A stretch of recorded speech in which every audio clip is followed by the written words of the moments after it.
Friends, ಮಧ್ಯರಂಗನಾಥ ಸ್ವಾಮಿ ದರ್ಶನ ಮುಗಿಸ್ಕೊಂಡು next ನಮ್ಮ ಪಯಣ ತಮಿಳ್ನಾಡಲ್ಲಿರೋ ಶ್ರೀರಂಗಂಗೆ. ಶಿವನ ಸಮುದ್ರದಿಂದ ತಮಿಳ್ನಾಡು ಶ್ರೀರಂಗಂ ಟೆಂಪಲ್ಗೆ 7 hour ಜರ್ನಿ ಇರೋದ್ರಿಂದ ನಾವು ಟೀ ಬ್ರೇಕ್ನ ತಗೊಂಡ್ವಿ. ಪ್ರಪಂಚದ ಅತಿ ದೊಡ್ಡ ಹಿಂದೂ ದೇವಾಲಯ ಆಗಿದೆ. 156 ಎಕರೆ ವಿಸ್ತೀರ್ಣದಲ್ಲಿ ನಿರ್ಮಿಸಿದ್ದಾರೆ ಈ ದೇವಾಲಯವನ್ನ. ಶ್ರೀರಂಗಂ ದೇವಾಲಯವನ್ನ ಭೂಲೋಕ ವೈಕುಂಠ, ತಿರುವರಂಗ ತಿರುಪತಿ, ಭೋಗಮಂಟಪ ಎಂದು ಕರೆಯುತ್ತಾರೆ.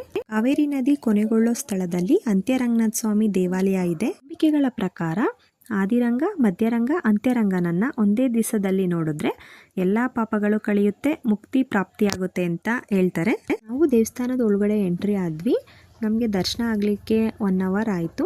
ದೇವಸ್ಥಾನದ ಒಳಗಡೆ ಕಂಬಗಳು, ಬಾಗಿಲುಗಳು, ಮಂಟಪಗಳು, ಇವುಗಳ ಶಿಲ್ಪಕಲಾ ಕೆತ್ತನೆ ನೋಡಲಿಕ್ಕೆ ಅದ್ಭುತವಾಗಿದೆ. ದರ್ಶನ ಮುಗಿಸ್ಕೊಂಡು ಆಚೆ ಬಂದ್ವಿ. ಇಲ್ಲಿ ಕಾಣ್ತಾ ಇರೋದು ರಾಜಗೋಪುರ.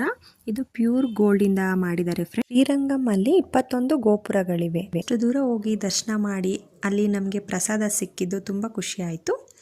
ವಿಡಿಯೋ ಇಷ್ಟ ಆದರೆ ಪ್ಲೀಸ್ ಒಂದು like, share, comment and subscribe ಮಾಡಿ ಫ್ರೆಂಡ್ಸ್. ಹೀಗೆ ಸಪೋರ್ಟ್ ಮಾಡ್ತಾ ಇರಿ. Thank you for watching.